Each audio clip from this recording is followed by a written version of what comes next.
நம்ம சவுத் இண்டியன்ஸ்க்கு இட்லி தோசை இல்லாத நாள் இன்கம்ப்ளீட்டாக தான் இருக்கும். ஸோ நம்ம சாப்பிட்ற தோசையை எப்படி ஹெல்த்தியாக மாற்றுறதுன்னு தான் இந்த வீடியோவில் நம்ம பார்க்க போகிறோம்.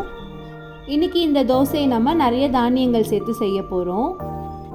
இந்த தோசை செய்கிறதுக்கு 1/2 கப் ராகி, 1/2 கப் பச்சை பயிறு, 1/2 கப் முழு கருப்புளுந்து, 1/2 கப் காஞ்ச மக்காசோளம், 1/2 கப் துவரம் பருப்பு, 1/2 கப் மாப்பிளை சம்பா அரிசி, 1/2 கப் வரகரிசி, 1/2 கப் மைசூர் பருப்பு, 1/2 கப் காஞ்ச பச்சை பட்டாணி, 1/2 கப் கருப்பு கொண்ட கடலை.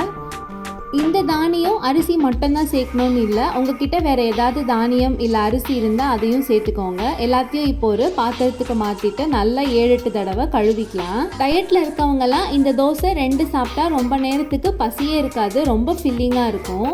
லாஸ்ட்டாக 1 ஸ்பூன் வெந்தயம் சேர்த்துக்கலாம்.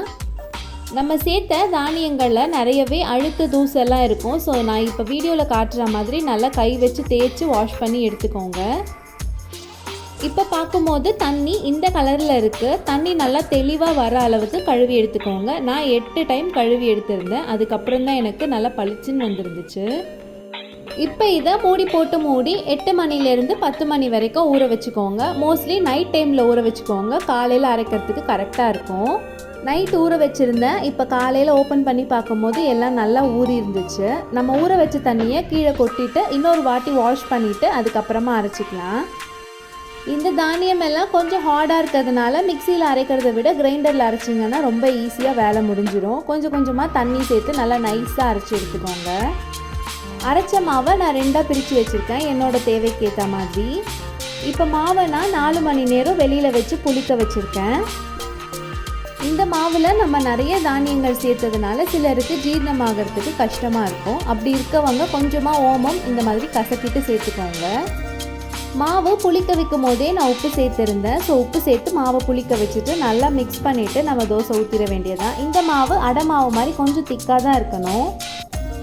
தோசைக்கல் மிதமான சூடு வந்தால் போதும், ரொம்ப சூடாக இருக்கக்கூடாது, அப்போ தான் மெல்லிஸாக தேய்க்க முடியும். நம்ம அரைச்ச மாவுலேருந்து ஒரு கரண்டி சேர்த்துட்டா இந்த மாதிரி எவ்வளோ மெல்லிஸாக தேய்க்க முடியுமோ தேய்ச்சிட்டு மேலே கொஞ்சமாக எண்ணெய் ஊற்றி மீடியம் ஃப்ளேம்லேயே வச்சு நல்லா ப்ரௌன் கலர் ஆகிற வரைக்கும் வேக வச்சு எடுத்துக்கோங்க. இந்த தோசையை நம்ம பொறுமையாக வேக வச்சோம்னா தான் நல்லா இந்த அளவுக்கு கிறிஸ்பாக கிடைக்கும்.